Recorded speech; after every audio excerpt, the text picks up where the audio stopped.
નમસ્કાર મિત્રો, આપ સૌ જોઈ રહ્યા છો આપણા સૌની મનપસંદ ચેનલ એટલે કે અંતરની વાણીમાં આપ સૌનું સ્વાગત છે। આજે આપણે આ વિડીયોમાં તુલસીદાસના જીવન તથા તુલસીદાસે હનુમાન ચાલીસાની રચના કઈ રીતે તેના વિશે જાણીશું। તો તુલસીદાસજીનું જીવન ચરિત્ર ભગવાન શ્રી રામ અને હનુમાનજીના પરમ ભક્ત હતા। તુલસીદાસજી 15મી સદીમાં થયા હતા। તેમણે રામચરિત્ર માનસ અને હનુમાન ચાલીસા લખ્યા હતા। આજનું વારાણસી તે સમયે કાશીના નામે ઓળખાતું હતું। ત્યાં હનુમાન તુલસીદાસજી સવારના દૈનિક કાર્ય માટે પાણી લઈ બહાર જંગલમાં જતા। તે તેની પ્રાર્થના માટે પાણીનો કળશ લઈને જતા હતા અને પરત ફરતા હંમેશા બાકીનું પાણી જંગલમાં એક વૃક્ષને અર્પણ કરતા હતા। આ વૃક્ષ પર એક પ્રેત રહેતું હતું। તુલસીદાસજીના નીતિ નિયમ પાણીનો પ્રસાદ આપે તે પ્રેતની તરસ સંતોષે છે। પ્રસન્ન થઈ પ્રેતે તુલસીદાસજીના સમક્ષ હાજર થયો અને કહ્યું, આપ મારી તરસ छिपाવી દીધી છે। આપ મારી પાસે કોઈ વરદાન માંગો, હું આપને જરૂરથી આપીશ। તુલસીદાસે જવાબ આપ્યો કે મારી એક જ ઈચ્છા છે કે હું મારા જીવનમાં એકવાર શ્રી પ્રભુ શ્રી રામને મળું। કોઈ પણ પરમ ભક્તની એક આખરી ઈચ્છા હોય છે કે તેના પ્રભુના દર્શન કરે। પ્રેતે કહ્યું, આ મારી શક્તિની બહારની વસ્તુ છે। સંપત્તિ, શક્તિ અથવા બીજું કંઈ પણ માંગો, હું તમને તે આપીશું, પરંતુ મારા થકી ભગવાન રામ સુધી પહોંચવું અશક્ય છે। પરંતુ તુલસીદાસજીએ માત્ર એક જ ઈચ્છા હતી। તે નિરાશ થઈને આગળ વધ્યા। ત્યાં પ્રેત બોલ્યું, જો હું તમને મદદ ન કરું તો હું કૃત્ય રહીશ। તેથી હું તમારી સાથે કંઈક મહત્વપૂર્ણ વાત કરું છું, તે તમે ધ્યાનથી સાંભળો। કાશીમાં દરરોજ પ્રહલાદ ઘાટ પર રામકથા થાય છે। ત્યાં રક્તપિત્તવાળો એક વૃદ્ધ હંમેશા હાજર હોય છે। તે ધાબળો ઓઢીને આવે છે। તે હંમેશા કથામાં આવે છે, ક્યારેય ચૂકતા નથી। તે કોણ છે તે મારા સિવાય કોઈ જાણતું નથી। તે હકીકતમાં પવનપુત્ર હનુમાનજી છે। આપ જાણો છો અને તેમના પગે પડો। જ્યાં સુધી તેઓ વચન ન આપે ત્યાં સુધી તમે તેમને જવા દેશો નહીં। તમને રામ પાસે લઈ જવા માટે તે જ તમારી એક માત્ર આશા છે। આ સાંભળીને તુલસીદાસજી હરખનો પાર ન રહ્યો। તે વિશ્વાસ ન કરી શક્યા કે તેમના પર પ્રભુની દયા વરસવા રહી છે। તે દિવસે રામકથા માટે વહેલા પહોંચી ગયા અને જોયું કે રક્તપિત્તવાળા વૃદ્ધ અગાઉથી જ આવીને છેલ્લી હોરમાળામાં બેઠા છે।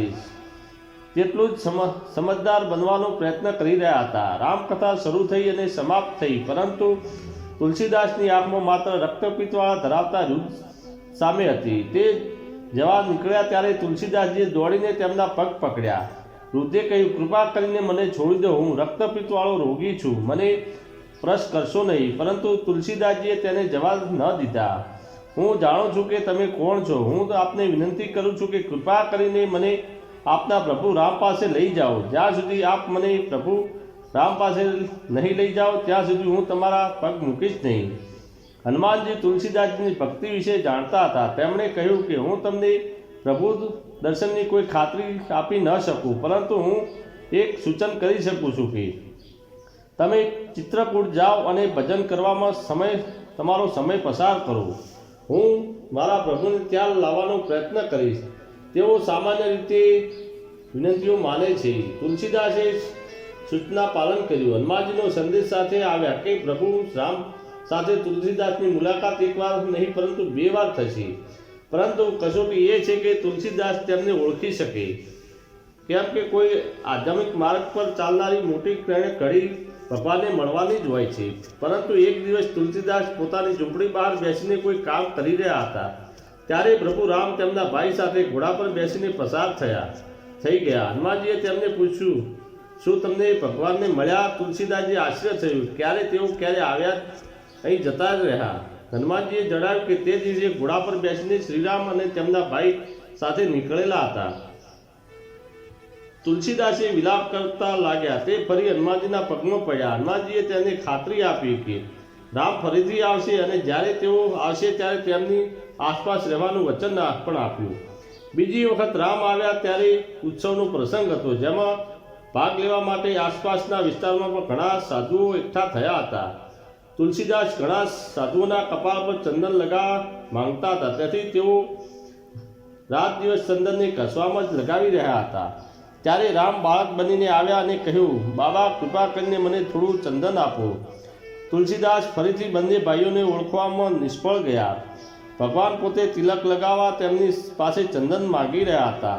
આ વખતે હનુમાનજી નજીકમાં હતા. તેમણે પોપટનું સ્વરૂપ લીધું અને નજીકના વૃક્ષ પર બેસી ગાવા લાગ્યા. चित्रकूट के घाट पर भई संत की भीड़, तुलसीदास चंदन की से तिलक प्रिय. रघुवीर चित्रकूटના ઘાટ પર સાધુઓની ભીડ છે.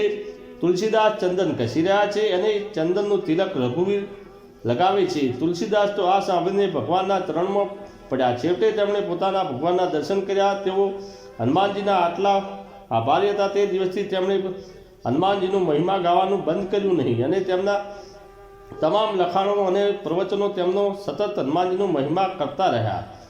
તુલસીદાસ પોતાના લખાણમાં તુલસી હરિદાસ અને નિત્ય હરિમય રામરસમય રહે છે. તેમના માટે પરમ તત્વોને હૃદયમાં સ્થાન ગ્રહણ કરવાની વિનંતી કરે છે. ત્યારે જ આપણે તુલસીદાસજીના જીવનનો અભ્યાસ કરીએ છીએ. ત્યારે આપણે સમજાય છે કે તેમને શા માટે સરળ અને લોકપ્રિય હનુમાન ચાલીસાની રચના કરી. તુલસીદાસનો જન્મ લગભગ 500 વર્ષ પહેલાં થયો હતો. જન્મ સમયે તેમની માતા અવસાન પામી. તેમના પિતા જ્યોતિષ હતા. તેમણે કુંડળી બનાવીને જોયું તો ખ્યાલ આવ્યો કે બાળકનો જન્મ તો અમંગલ નક્ષત્રમાં થયો છે. આ અમંગલ નક્ષત્ર માતા પિતા પર ખરાબ અસર થાય છે એવું જાણી તેમના પિતાએ તેમને એક ભીખ માંગવાવાળી સ્ત્રીને સોંપી દીધો. તેમને આ માતા ભીખ માંગીને તેનું ભરણ પોષણ કરતી હતી. 7 વર્ષના થતાં તે પહેલાં જ આ પાલકમાં પણ અવસાન પામી. હવે લોકોએ માની જ લીધું હતું કે તુલસીદાસ શ્રાપિત છે, અમંગલિત કરનાર છે. તેનો પડછાયો પણ અપવિત્ર છે, જેથી લોકો તેને ભીખ ન આપતા, કાઢી મૂકતા. અને થાકી હારીને તેઓ ચિત્રકૂટ પહોંચ્યા. ત્યાં એક ખંડિત થયેલ હનુમાન મંદિરમાં રહેવા લાગ્યા. ત્યાં લોકો વાંદરોને ખવડાવવા માટે કંઈ નાખતા, તેમાંથી પોતે પણ ખાઈ લેતા, પોતાનું ગુજરાન ચલાવતા.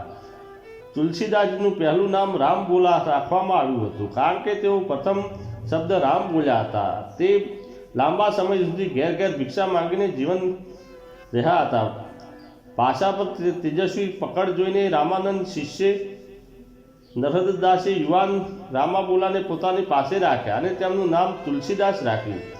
તુલસીદાસના સંસ્કૃત અને વેદોનું શિક્ષણ મેળવી ચૂક્યા હતા. શાસ્ત્રો તેમજ પ્રાદેશિક ભાષા અવરિત શીખ્યા હતા અને પ્રથમ તેમણે પોતાના ગુરુ પાસેથી રામની કથા સાંભળી. તુલસીદાસના લગ્ન રત્નાવલી નામની કન્યા સાથે કરાયા હતા. આ દંપતી એક બાળક જન્મ્યું. તે જન્મ સમય મૃત્યુ પામેલું હતું. તુલસીદાસે પત્નીને બહુ પ્રેમ કરતા હતા. એક દિવસ જ્યારે રત્નાવલી પોતાના પિયર રોકાઈ ત્યારે તેઓ ઉછળા મારતી નદીમાં અને મુસળધાર વરસાદમાં રત્નાવલીના માતાના ઘરે પહોંચ્યા.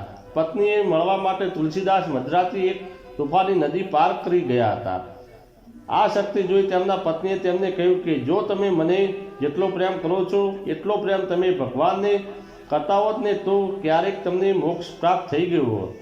આ વાત સાંભળ્યા બાદ તુલસીદાસ ઘરેથી ચાલી નીકળ્યા. પાછા ફરી વખતે તેમને સમજાવ્યું કે નદીની બીજી બાજુએ જવા માટે તો પોતે લાકડાનો તડકો પકડ્યો હતો. તે તો ખરેખર એક લાશ હતી. વાસનાને તેમણે અંત કરી દીધા હતા. પછી તેમણે સંન્યાસી બનવાનું નક્કી કર્યું અને ભગવાન વિશે ગીતો લખવામાં તેમણે પોતાનું જીવન સમૃદ્ધ કર્યું. તુલસીદાસજીએ રામચરિત્ર માનસ પોતાના માટે જે શિષ્યો વિશેષ વાપર્યા છે તે તેમની નમ્રતા અને મહાનતા સિદ્ધ કરી છે. જેમ કે મતિમંદ તુલસી કે સટની, જડમતી તુલસીદાસ, જટામતીદાસ તુલસી વગેરે. જે ખુદને મતિમંદ માને એટલું જ નહીં પણ લખીને લોકોને કહે કે તેમની પ્રસિદ્ધિ ચારે કોર ફેલાય તો પણ તેમના અહંકારનો પરવેજી શકે. એકવાર અકબરે તુલસીદાસને બોલાવીને પોતાના વિશે લખવાનું કહ્યું. ત્યારે તેઓ જણાવે છે કે પોતે તો એક સામાન્ય કવિ છે અને રામના ભગત છે તથા તે માત્ર પોતાના ઈશ્વર વિશે જ લખે છે. આ જવાબ સાંભળી અકબરે તુલસીદાસને જેલમાં ધકેલી દીધા. જેલમાં હતા ત્યારે તુલસીદાસે હનુમાન ચાલીસાની રચના કરી હતી. મિત્રો, કે કેવી રીતે હનુમાન ચાલીસાની